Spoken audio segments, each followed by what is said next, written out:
against you. 안녕하세요, 이준모입니다.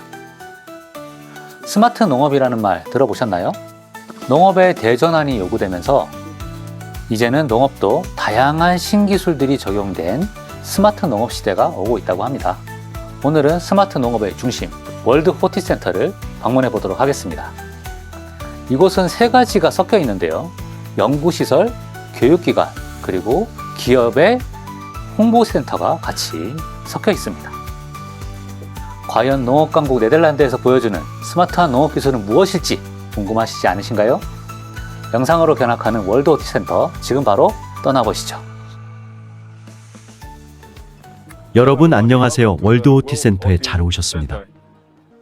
오늘 투어에서는 월드 호티센터 전체를 둘러볼 예정입니다. 잠시 제 소개를 드리자면 저는 월드 호티센터에서 일하고 있는 시설원내 전문가입니다.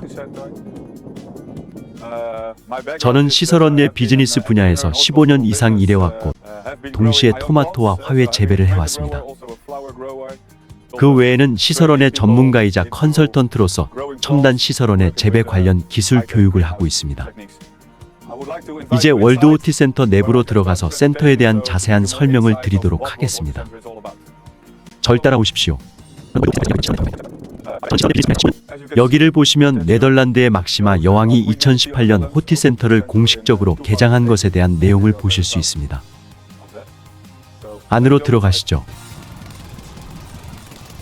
호티센터에 들어오시면 먼저 학생들이 쉴 수 있는 공간을 볼 수 있습니다.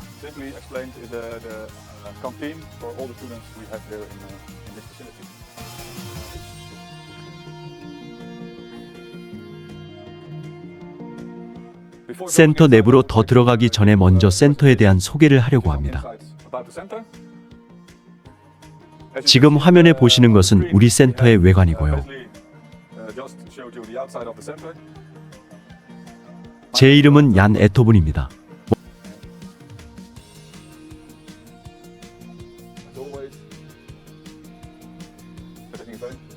먼저 이 지역의 역사에 대해 말씀을 드리겠습니다. 여기는 시설원 내로 유명한 지역입니다만 처음부터 첨단 시설로 시작한 것은 아닙니다. 사진에서 보시는 것처럼 100여 년 전인 1900년경 처음에는 나무와 유리를 이용한 온상 재배로 시작했습니다. 이와 같은 형태의 온상 재배가 시작된 이유는 여러 가지가 있는데요. 일단 외부 환경으로부터 작물을 보호하기 위함입니다. 또한 온상이라는 이름이 말해주듯 재배를 일찍 시작해서 생산을 더 오래 지속하기 위함이었습니다. 물론 이러한 형태는 매일 무릎을 꿇고 일해야 하기 때문에 노동력이 많이 들어갔습니다. 시설원 내 분야는 계속 발전했고 2차 대전이 끝날 때 즈음엔 과채소의 운송은 모두 보트로 이루어졌습니다. 지금은 물론 트럭으로 하지만요. 지금도 일부 지역에서는 이런 형태의 운송과 경매가 이루어지는 곳이 남아 있습니다. 오른쪽 사진을 보시면 유리온실을 이용해서 주로 포도를 재배했던 사진을 보실 수 있습니다. 그래서 네덜란드는 포도 재배로도 유명해졌습니다. 포도 재배의 경우 A타입 형태의 온실을 사용하고 아직도 일부 지역에서는 전시 목적으로 이러한 형태의 온실을 사용하고 있습니다.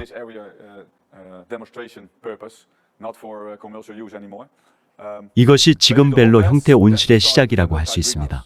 벨로 형태를 보시면 V자 형태인데 온상을 높여서 재배와 내부에서 이동을 편하게 한 것이라고 할 수 있습니다. 초기 형태의 목재 기둥을 메탈과 알루미늄으로 바꾸어 판넬을 더 크고 튼튼하게 할 수 있었습니다. 그 덕분에 1990년대 이전에는 온실 높이가 2-3m 정도였다면 이후에는 4-5m로 높아졌고 요즘 첨단 온실의 경우 7-8m까지 높아졌습니다. 온실이 2-3m로 낮았을 때는 식물의 상부가 온실 천장에 너무 가까워서 온실 창을 열면 식물이 외부 환경에 직접적인 영향을 받았습니다. 하지만 온실이 높으면 공기와 섞일 수 있는 에어 버블과 같은 공간을 확보할 수 있습니다.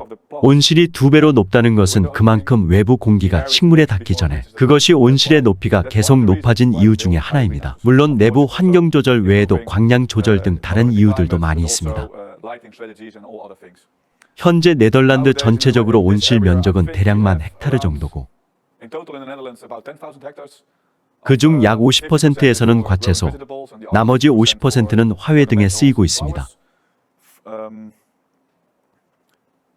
과채소 중에서는 토마토가 약 2,000헥타르를 차지하고 있고 그 외에 파프리카, 오이, 딸기 등이 있습니다. 현재 웨스트란드 지역의 유리온실 면적은 약 2,500, 3,000헥타르 정도고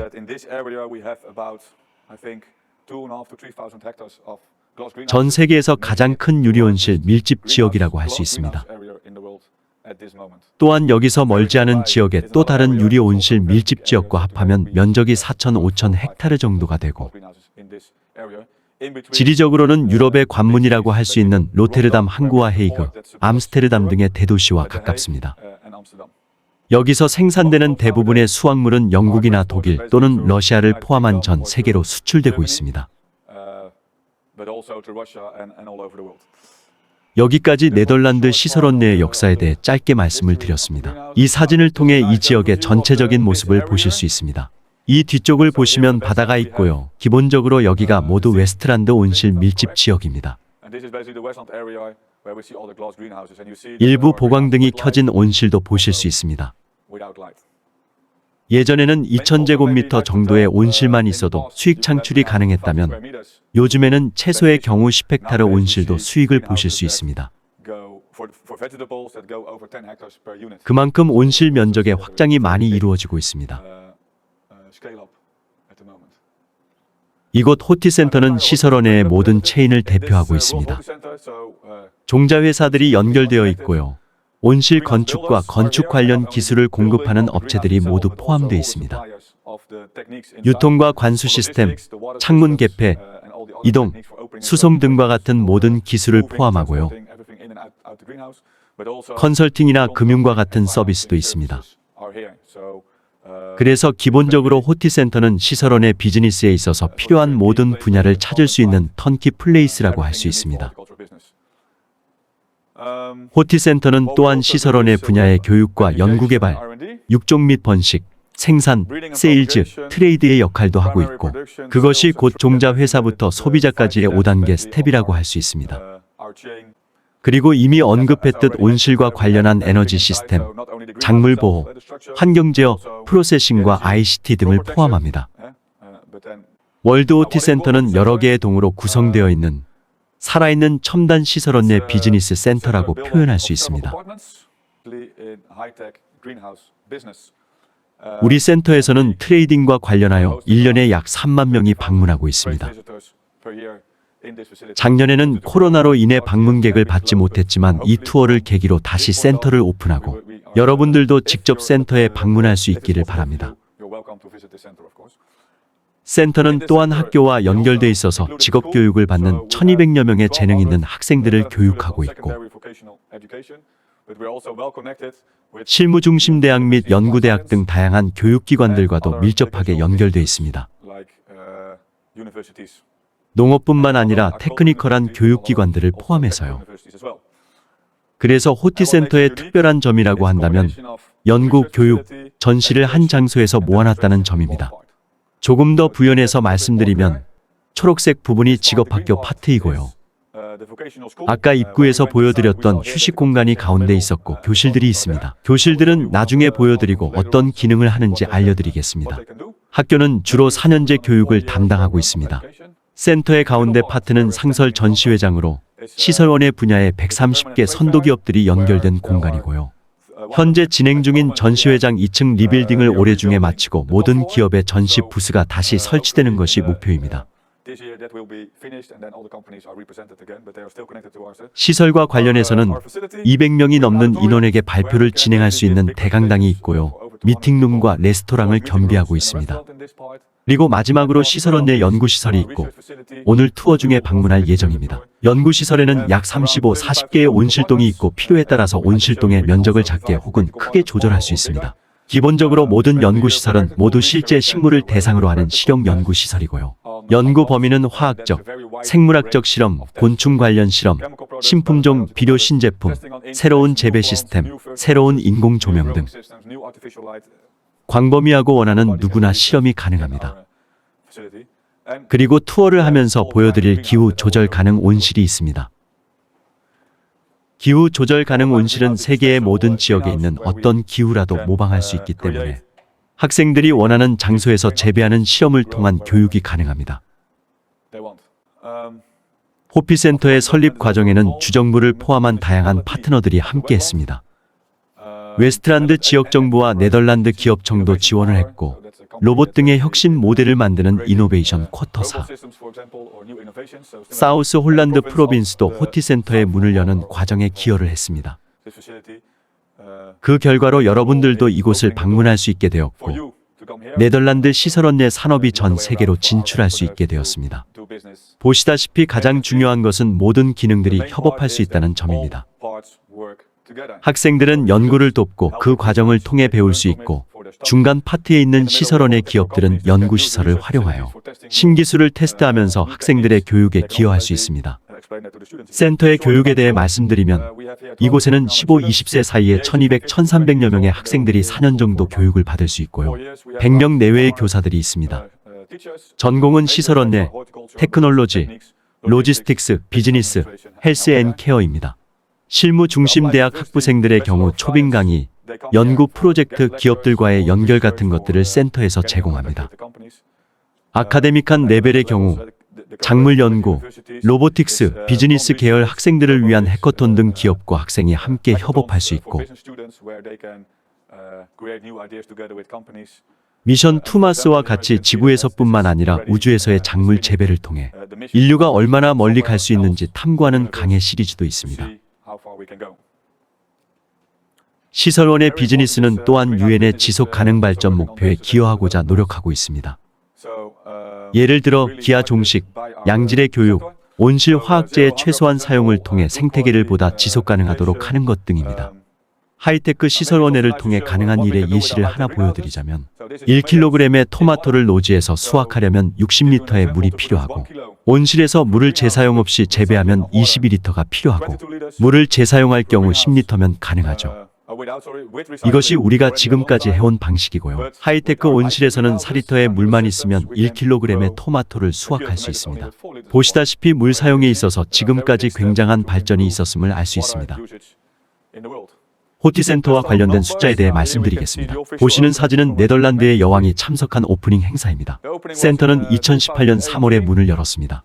면적은 2만 제곱미터, 방문자 수는 3만 명이고 유럽, 중국, 한국, 일본, 미국, 멕시코, 호주 등 86개국에서 방문하고 있습니다. 매일 1,300명의 학생이 교육을 받고 지금은 방학 중이라 조용하고요.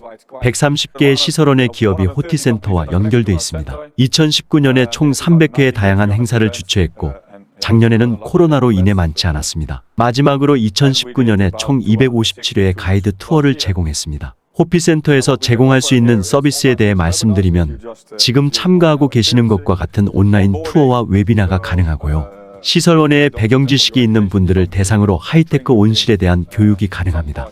그리고 물론 우리 파트너 기업들과 연결해 드릴 수 있습니다. 우리는 미래를 성장시키기 위해 노력하고 있습니다. 보고 계신 화면은 호티센터의 소개 영상인데요.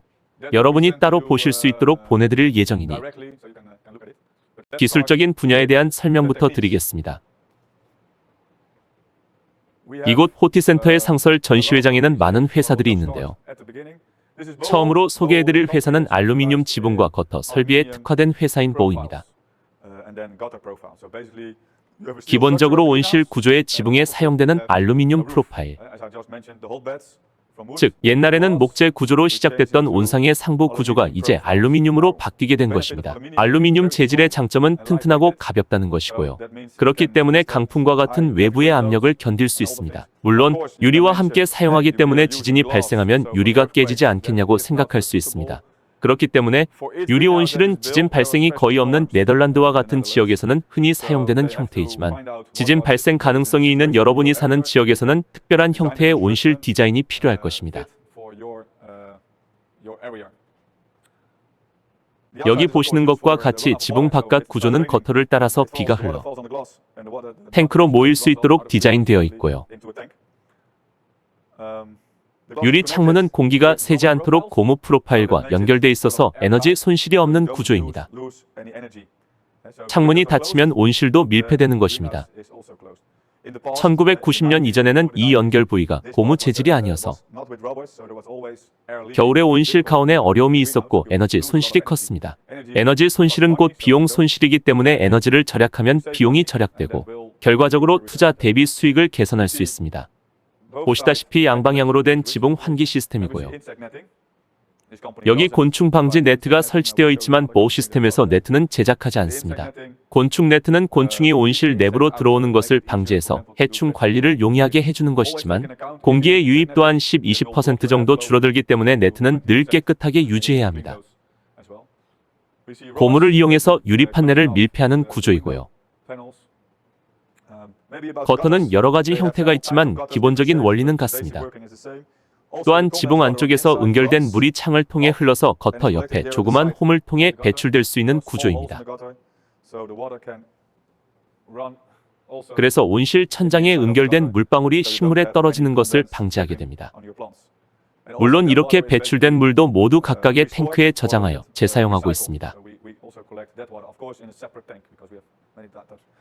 여기 보시는 것이 알루미늄 프로파일 제작을 위해 사용되는 몰드고요. 이런 알루미늄 블럭을 700, 800도의 고온으로 녹여서 보시는 것과 같은 모양으로 제작하는 것을 보여드리기 위한 샘플입니다.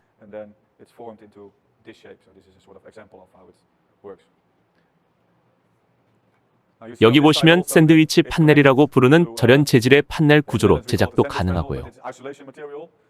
온실과 패키징 구역이 연결되는 부분 같은 경우 이러한 판넬을 사용할 수 있습니다. 그래서 이렇게 만들어져 있고요. 이것은 조금 전에 보여드렸던 거터와 완전히 다른 모양이고요. 거터와 관련하여 부연하자면 유리 온실의 경우 유리 천장을 종종 세척해 주어야 하기 때문에 온실의 구조상 거터를 통해 운용하는 천창 세척용 트롤리의 무게를 견딜 수 있도록 튼튼한 재질을 이용하여야 합니다. 우박이 발생하는 지역의 경우는 유리 온실이 최선의 옵션은 아닐 것입니다. 그런 경우 F클린에 사용될 수 있는 알루미늄 시스템도 생산하고 있습니다. F클린은 내구성이 좋은 플라스틱으로 알려져 있습니다. 전 세계 온실의 90% 정도는 플라스틱 온실이고 8-9% 정도만 유리 온실로 알고 있는데요. F클린의 경우 25년 이상 사용이 가능한 특별한 플라스틱이고 우박과 같은 기상을 견딜 수 있어서 유리 온실을 오래 사용하기 어려운 지역에서 활용될 수 있는 재질입니다. 물론 일반적인 플라스틱 온실 지붕에도 사용될 수 있도록 큰 거터를 갖춘 구조도 가능하고요. 스탠드 뒤의 사진에서 보시는 것과 같은 구조입니다.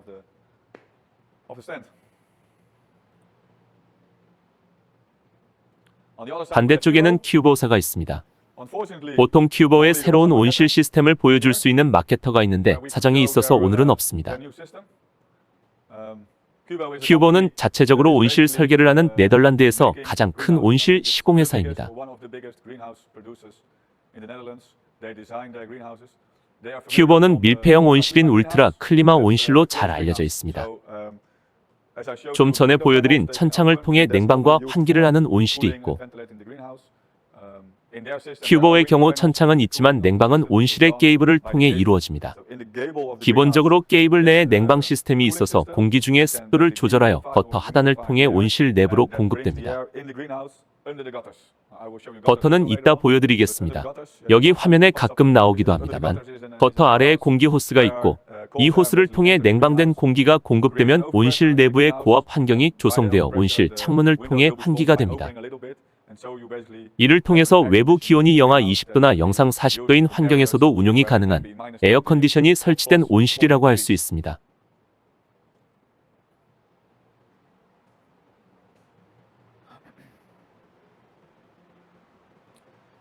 다음은 피터 데커 인스톨레이션이고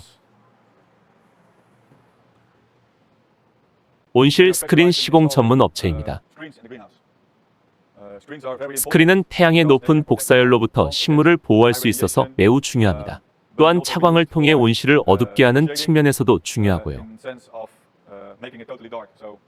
예를 들어 국화의 경우 단일 조건에서 꽃이 핍니다. 그렇기 때문에 국화를 연중 재배하기 위해서는 온실을 나누어서 한쪽은 낮에 길이를 8시간으로 하고 다른 쪽의 온실은 반대로 낮에 길이를 16시간, 밤 길이를 8시간으로 하면 연중 내내 재배가 가능합니다. 여기 보시는 와이어는 천이 위아래로 움직이지 못하게 막아주는 역할을 합니다. 그리고 아이언 바와 푸시 앤 풀 시스템을 통해 스크린을 열고 닫도록 되어 있습니다.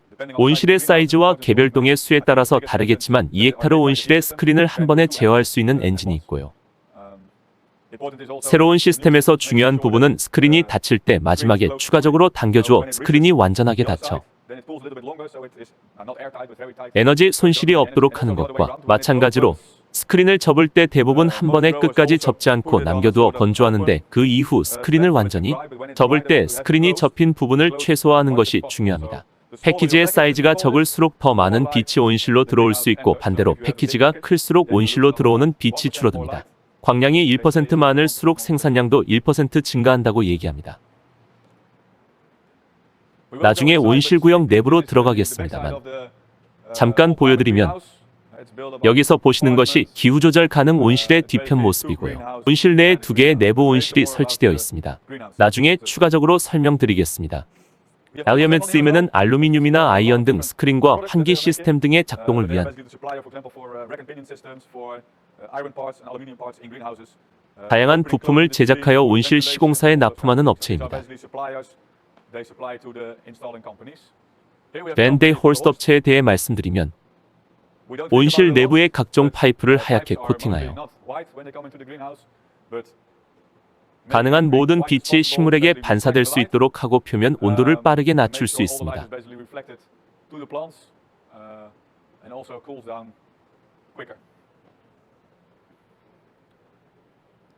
스크린 관련 업체를 이어서 말씀드리자면 스탠스는 스웨덴 업체이고 차량 좌석 커버와 같은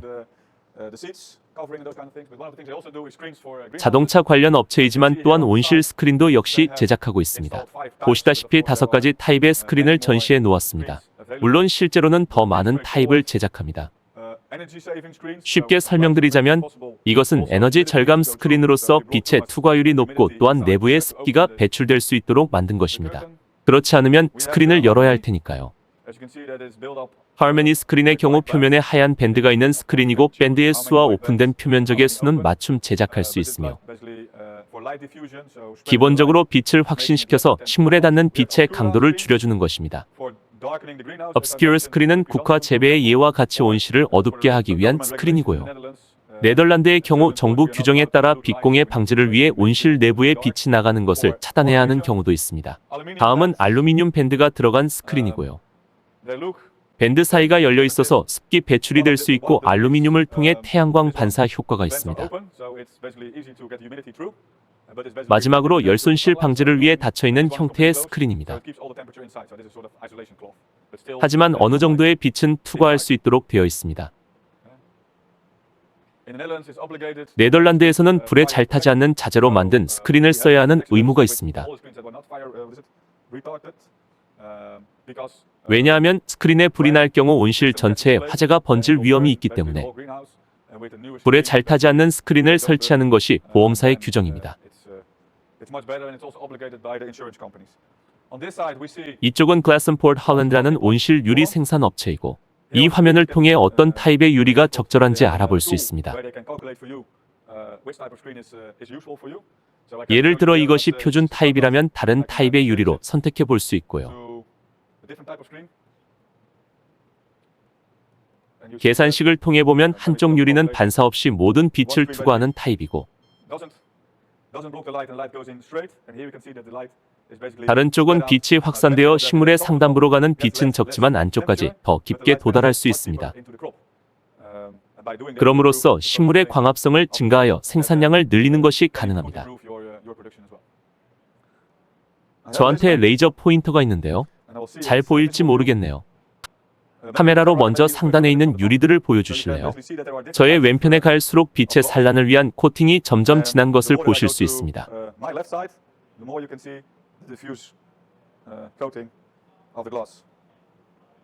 그렇다고 해서 산란율이 가장 높은 이런 타입의 유리가 가장 좋다고 할 수 있는 것은 아니고요. 작물의 종류, 온실 면적 등을 고려해 업체와 상의하여 상황에 가장 맞는 유리를 선택하는 것이 필요합니다.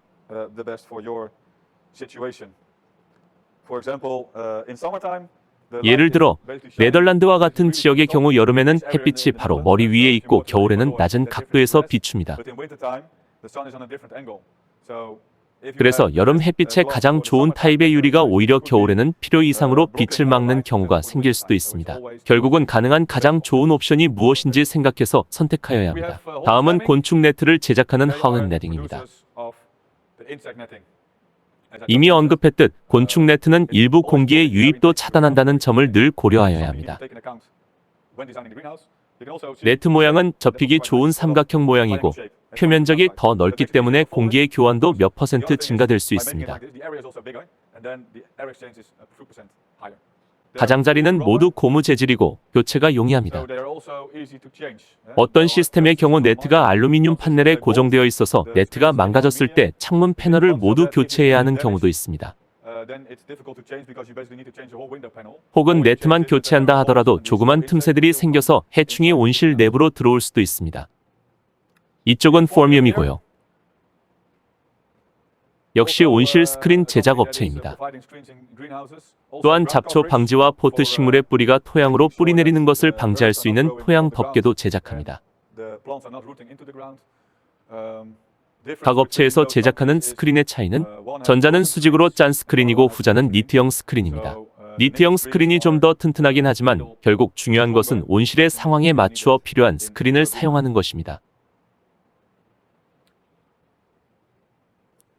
여기는 밴더버크이고 온실 창문에 필요한 알루미늄을 공급하는 업체입니다. 창문의 개폐와 프로파일, 창문 개폐에 필요한 드라이브 샤프트 장치 등을 제작합니다.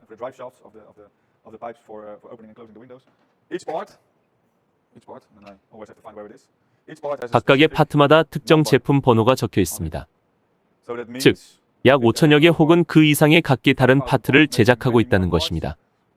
그래서 해당 파트로 인해 온실에 문제가 발생한다면 업체로 연락해서 해당 제품의 번호만 말하면 동일한 파트를 다시 제작할 것입니다. 최근에 보면 오래된 온실의 경우 어떤 부품들은 제작이 중단되어 교체하지 못하는 경우도 있습니다. 하지만 이렇게 만들 경우 특정 부품에 이상이 있더라도 동일한 부품을 확보하기가 용이합니다.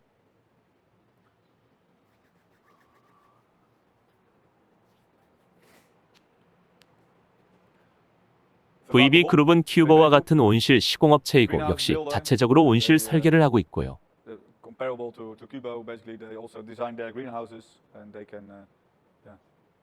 여러분을 위해 최적의 온실을 시공할 수 있는 업체 중 하나입니다. 여기는 온실 도어 제작에 특화된 업체입니다. 온실에 왜 문이 중요한지 의문이 들 수 있습니다. 보시다시피 만약 문을 열게 되면 양쪽에 공기가 섞이게 될 겁니다. 그래서 우리가 원하는 것은 문이 최대한 신속히 열리고 닫히는 것입니다. 또한 최대한 공기가 새지 않는 밀폐 구조가 필요할 것입니다. 이런 조그만 요소들이 모두 첨단 온실 비즈니스의 중요한 부분들입니다. 여기는 버그 호르모티브이고 웹사이트에도 설명이 잘 되어 있습니다만 보시다시피 트랜스포트 트롤리가 있고요.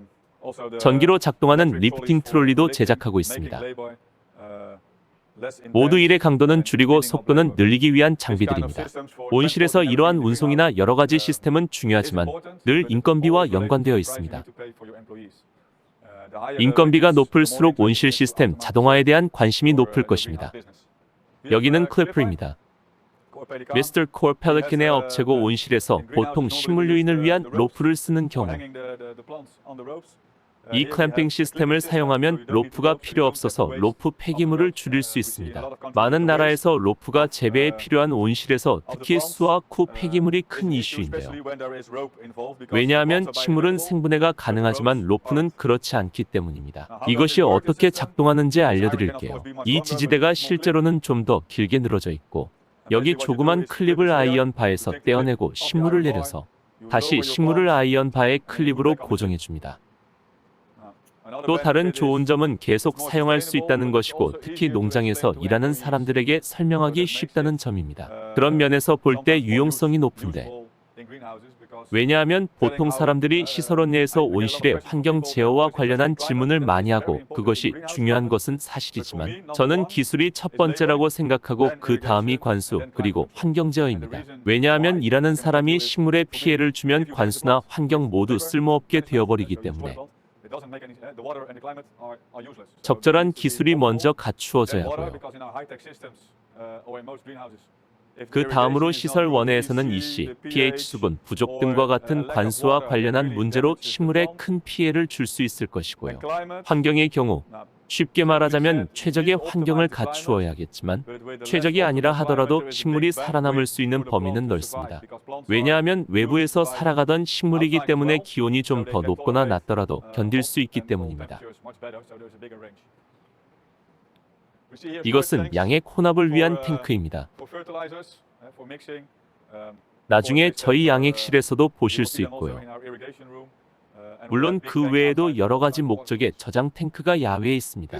이 업체는 네덜란드에 있는 세계의 온실 환경 제어 컴퓨터 생산 업체 중 하나입니다. 세계 업체는 모두 세계적인 마켓 리더이고요. 이 업체는 리더사입니다. 리더사는 자체적인 스크린과 드라이브 시스템 그리고 온실의 관계와 기후 등 모든 환경을 하나의 컴퓨터로 조절할 수 있는 환경 제어 시스템을 가지고 있습니다. 이것도 소개해 드리고 싶은데요. 노무 관리와 관련한 기기입니다. 우리는 노동과 관련한 정보를 파악하고자 하는데요. 일이 얼마나 빠르게 이루어지는지와 같은 정보 외에도 이 토마토가 언제 수확된 것인지와 같은 정보를 소비자에게 보여줄 수 있기 때문에 생산품에 대한 정보를 온실 단계까지 추적할 수 있습니다. 만약 뭔가 상품에 이상이 있는 토마토 한 박스가 있다고 치면 어느 창고에서 왔고 언제 어디서 수확됐는지 온실 단계까지 추적이 가능해서 그러한 이상이 다시 발생하지 않도록 할 수 있습니다.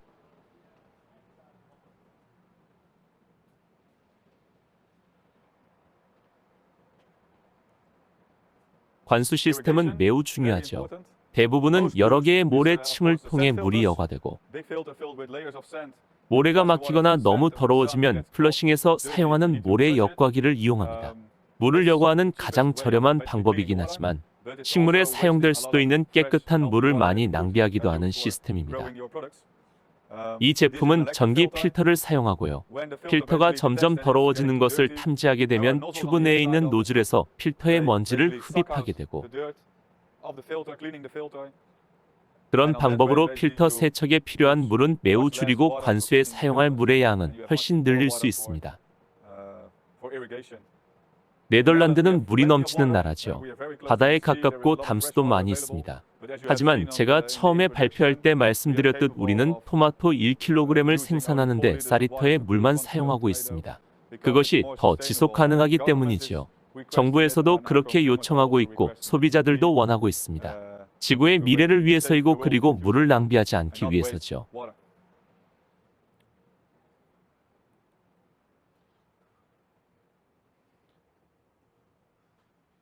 이건 셔틀 시스템이고 온실 내부의 운송 시스템입니다. 보시다시피 이 시스템은 온실 내부에서 큰 셔틀을 이용하여 꽃을 운반하는 용도이지만 시설원 내에서도 사용이 가능합니다. 많은 시설원 내 회사들도 이 시스템을 사용하고 있죠. 예를 들어 상추를 재배하는 회사는 상추에 필요한 빛과 물을 자동으로 공급하는 시스템으로 사용하고 있습니다. 식물이 이동하는 데 드는 비용을 줄일 수가 있죠. 대도시에 농장이 있는 경우 유용하게 쓰일 수 있는 시스템입니다. 여기 프리바 시스템이 있네요. 네덜란드의 3개 중 2개의 환경 제어 시스템 제조업체입니다. 여기 보시면 컴퓨터의 내부가 보입니다. 환경 제어를 하는 컴퓨터이죠. 온실의 심장이라고 할 수 있습니다. 환경 제어를 하려면 시스템 내부에서 설정을 해줘야 합니다.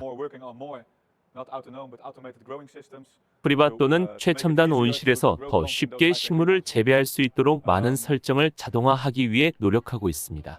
여기 보시면 모든 설정을 할 수 있는 시스템 대시보드의 사진입니다. 관계 시스템은 무게를 측정하여 정밀 관계가 가능하고 노무 관리도 할 수 있습니다.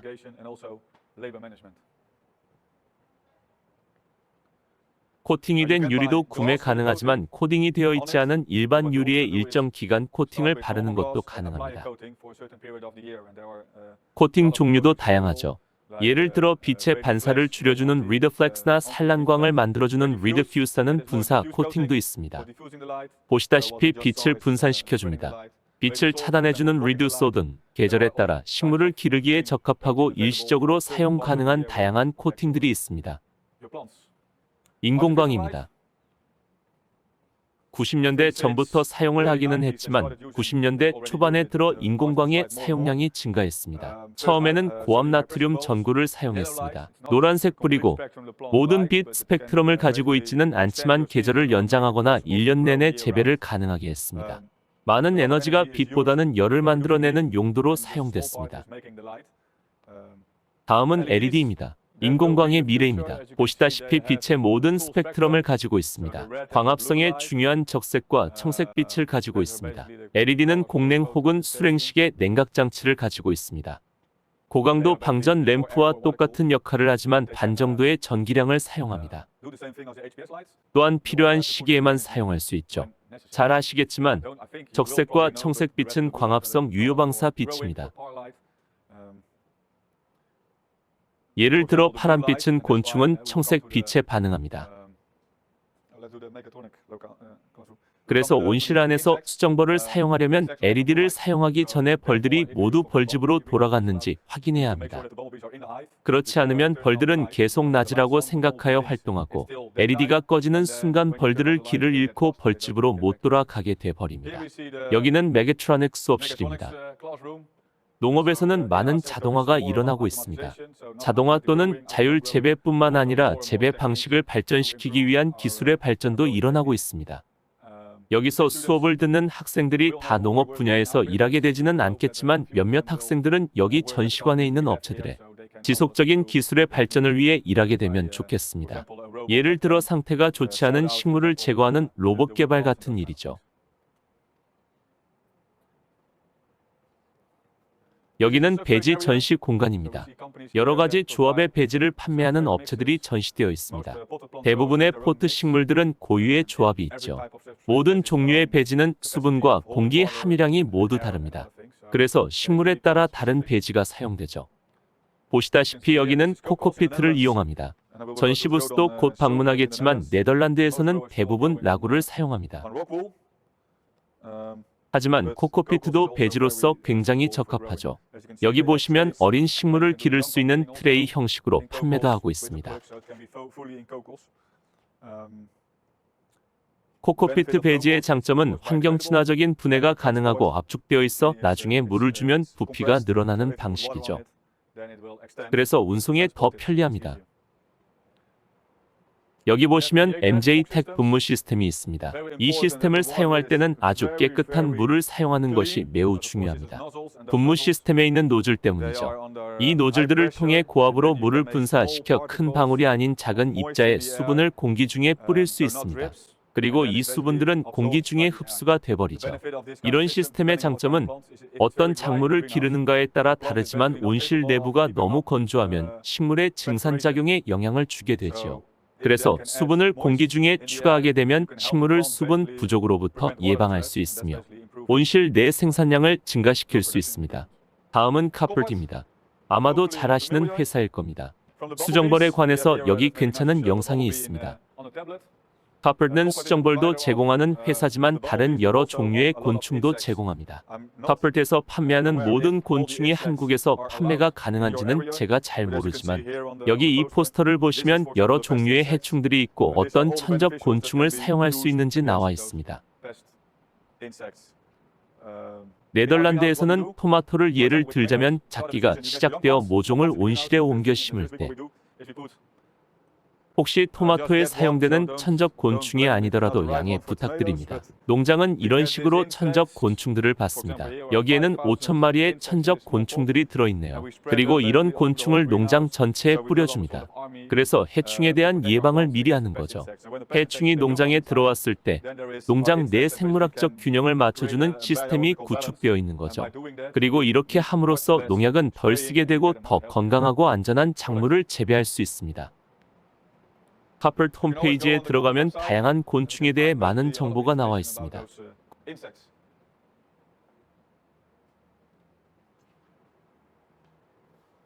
그로든입니다. 안면 배지를 제공하는 회사입니다. 피로감과 석회암으로 만들어졌고 재배 기간이나 다른 상황에 사용 가능한 다양한 종류의 배지가 존재합니다. 그로든 마스터나 그로든 프레스티지 등 여러 가지 종류의 배지가 있습니다. 하지만 더 저렴한 가격의 배지도 분명히 존재합니다. 그럴 땐 제품의 다른 점을 생각하셔야 합니다. 예를 들어 그로든 마스터 브랜드 제품은 배지 내 물이 더 고르게 분포됩니다. 물이 전체적으로 퍼지면서 건조한 부위가 하나도 없죠. 또 관수 방법에 따라 달라집니다.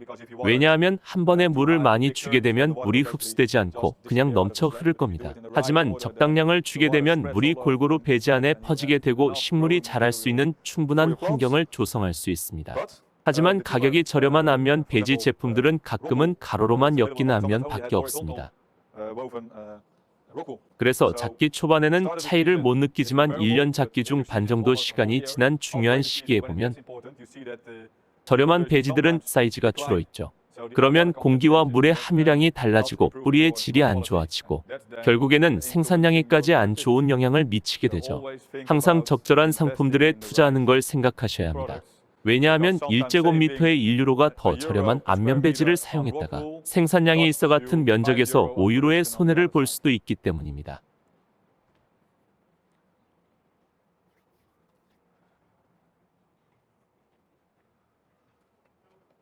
여기는 letsgrow.com이라는 데이터 기반 재배 관련 업체입니다. 2,000개 이상의 농가가 연결되어 있는 플랫폼이며 각각의 농가에서 생산되는 생육, 환경 데이터를 이 플랫폼에 업로드합니다. 하지만 여기서 중요한 점은 제공하는 데이터는 여전히 농가 소유의 데이터이며 컨설턴트나 농가의 직원 등 원하는 사람들과 공유할 수 있죠. 다시 한번 말하지만 이 데이터는 개인의 데이터입니다. 그리고 이렇게 실시간으로 정보를 업로드하고 다른 농가들과 정보를 공유하면서 같이 성장해 나갈 수 있습니다. 이 회사에서 제공하는 또 다른 서비스는 정보를 기반으로 하는 재배 방식에 대한 훈련도 제공합니다. 첨단 온실 운영 방법과 생산량을 증가하는 방법에 대한 교육입니다. 이러한 교육은 스타터 농가가 대상이 아니라 세계 최고의 농가들이 퀄리티를 더 높일 수 있도록 하는 교육 프로그램입니다. 교육에 쓰이는 교재 중 하나가 작물 재배의 기본 원리라는 책입니다. 이 책에는 어떻게 작물을 재배해야 하는지 자세하게 나와 있습니다. 그리고 이 책에 나와 있는 재배 방법을 어떻게 온실에 반영할 수 있는지 렛츠그로우에서 지원할 수 있습니다. 이 업체는 후젠듀런 환경 조절 시스템과 연동이 여기는 우리 센터에 협력하는 분들을 위한 공간이고요. 보시다시피 사무실과 워킹 스페이스 등을 렌트해서 사용할 수 있도록 조성되어 있습니다. 맞은편에도 사물을 볼 수 있는 공간이 있고요. 위층으로 올라가서 인도어 파밍 설비를 보여드리고 강당을 둘러보신 후 아래층의 연구동으로 이동하겠습니다. 강당을 보여드리고 다시 연구 설비가 있는 아래층으로 내려오겠습니다. 먼저 강당을 보여드리겠습니다. 여기는 학생들을 위해 발표나 웨비나 등을 진행할 수 있고 필요에 따라 공간을 분리해서 사용할 수 있습니다. 그리고 각 업체에서 학생들에게 업체 소개를 하는 공간으로 활용되기도 합니다. 불은 다시 끄겠습니다. 지금 여기는 리빌딩을 진행 중인데요. 앞에 보시는 검은 박스는 열어서 보여드리는 못하지만 사방을 온라인으로 연결하여 업체 소개를 할 수 있는 공간입니다.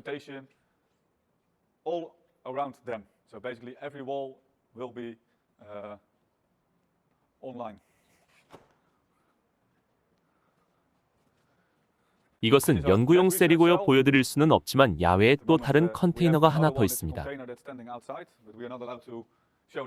방학 기간이라 현재 진행되는 연구는 없습니다만 보시다시피 각 랩에 다른 색의 조명을 할 수 있고요. 각 구역별로 동일한 환경 조건에서 스펙트럼이 다른 조명에 따른 결과를 관찰할 수 있습니다. 특히 업체들에서 인공 조명을 구입하기 전에 재배하는 작물에 어떤 인공 조명 전략이 가장 적절한지 테스트해 볼 수 있습니다.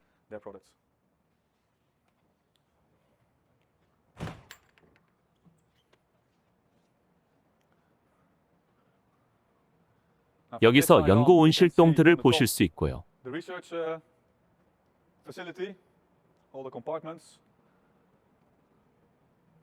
카메라로 잘 보여드릴 수 있을지 모르지만 이 온실동에는 포그 시스템이 있고요. 현재 작동 중입니다.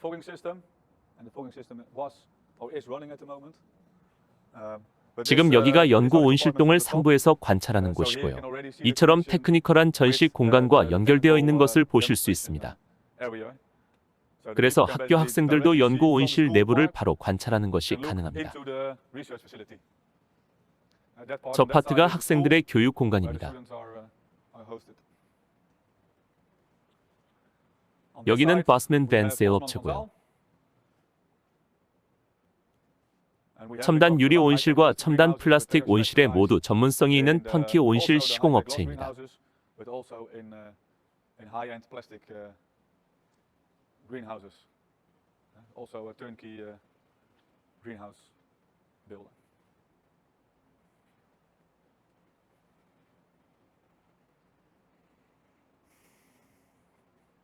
아래층으로 다시 내려가겠습니다.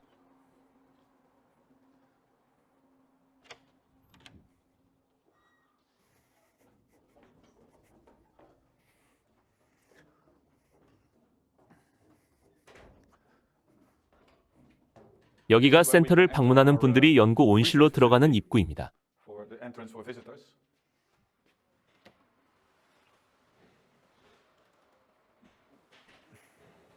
여기는 곤충 개체수를 카운팅하는 곳입니다. 위생시설로 들어가기 전에 여기서 먼저 기후 조절 가능 온실을 측면에서 보여드릴 수 있겠네요. 상부에 있는 것이 냉방을 위한 에어튜브이고요. 인공등도 보실 수 있고요. 테이블이 있는 것을 보니 그동안 포트 식물을 길렀던 것 같습니다. 온실 상부를 보시면 고압 나트륨 조명이 많이 있고요. 대략 밝기는 약 4만 룩스 정도이고 조명만을 이용해 약 24도로 온도를 높일 수 있습니다.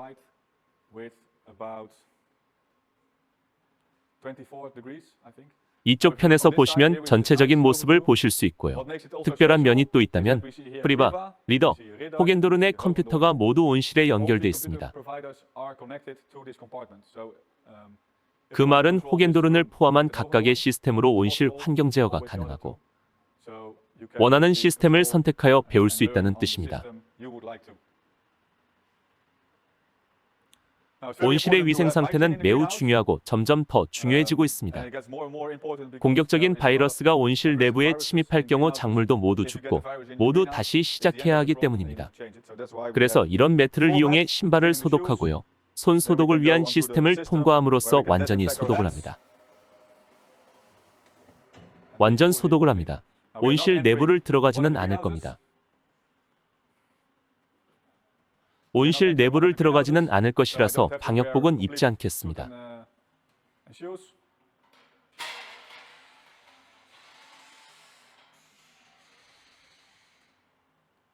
여기서 보시는 것이 온실동의 전면 모습이고요. 각 온실동은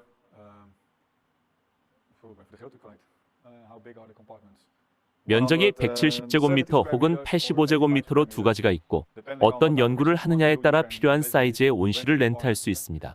이쪽 온실도 보여드리면 좋겠네요. 우리 온실에서 제일 많이 연구하는 토마토입니다. 프리바에서 연구를 진행했던 온실이고요. 온실 전면에 부착된 포스터를 통해 어떤 업체들이 연관된 연구인지 알 수 있습니다.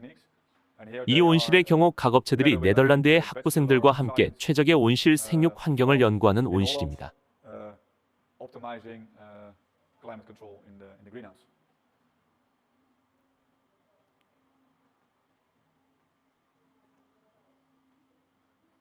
이쪽은 연구를 준비 중이고요. 다양한 포트 식물과 채소가 모두 있습니다. 연구 주제는 곤충, 화학재, 새로운 재배법, 새로운 인공 등을 모두 포함하고요.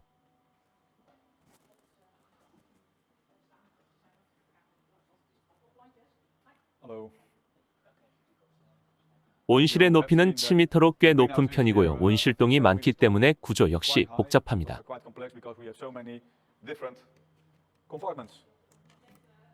여기는 연구 온실동의 테크니컬 구역이고요. 이 벽의 뒤쪽으로는 보일러실입니다. 현재는 천연가스를 이용하지만 미래에는 지열 발전소로 연결되기를 바라고 있고요. 지속 가능한 미래를 위해 천연가스의 사용을 줄이는 것은 네덜란드 정부의 목표 중에 하나이기도 합니다. 이 가스 보일러는 지금 작동되고 있네요.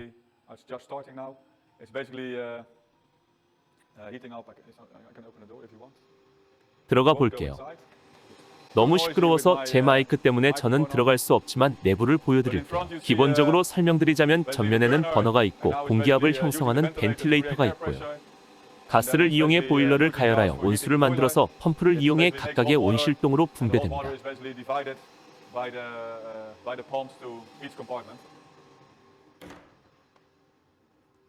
그리고 이쪽으로는 양액실이 있고요. 들어가기 전에 구조를 간단히 말씀드리면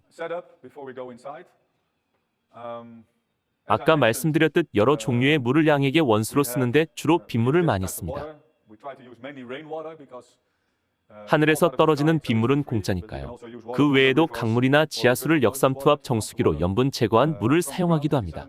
원수는 양액기로 들어가서 양액 비료와 섞이고 필요한 EC와 pH 레벨로 맞춰지고요.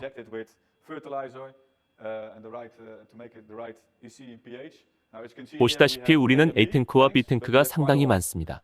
왜냐하면 36, 40여 개의 온실동에 각각 다른 종류의 양액 비료가 필요하기 때문입니다. 만약 보통의 온실의 품종이 같은 토마토 한 가지만을 재배한다면 아마 AB탱크 2개씩 정도만 필요할 겁니다. 양액은 탱크로 흡입되고 원수와 혼합되어 식물에게 공급되고 그 후에 모두 재활용됩니다.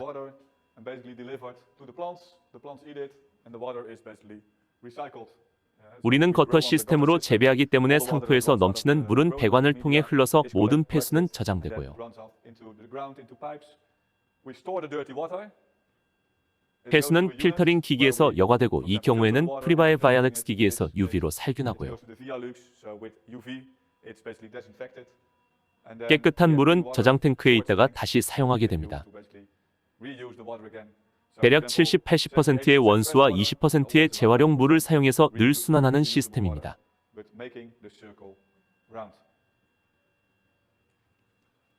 양액실 내부를 보시죠.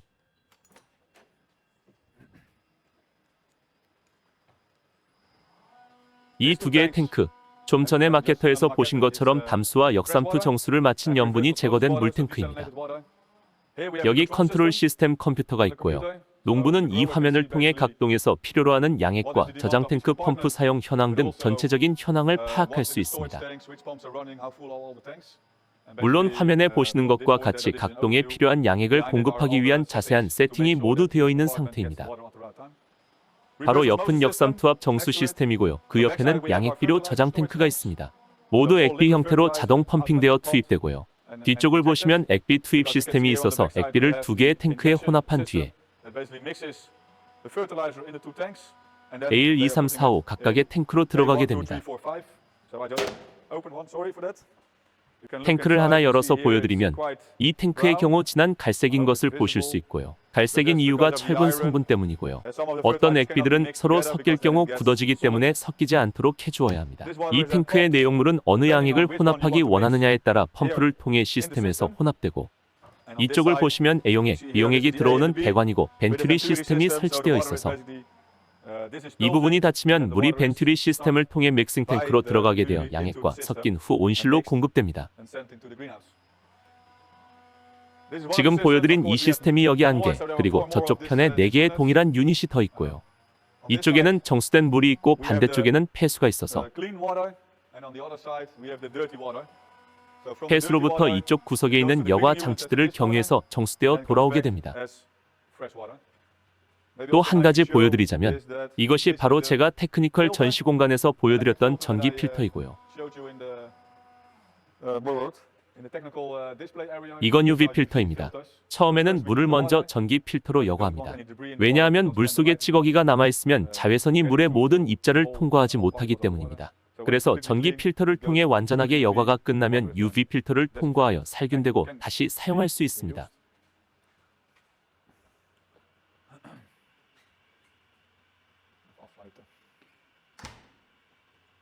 이제 호티 센터의 동그란 모양을 따라 여기 다시 테크니컬 전시 공간으로 돌아왔습니다.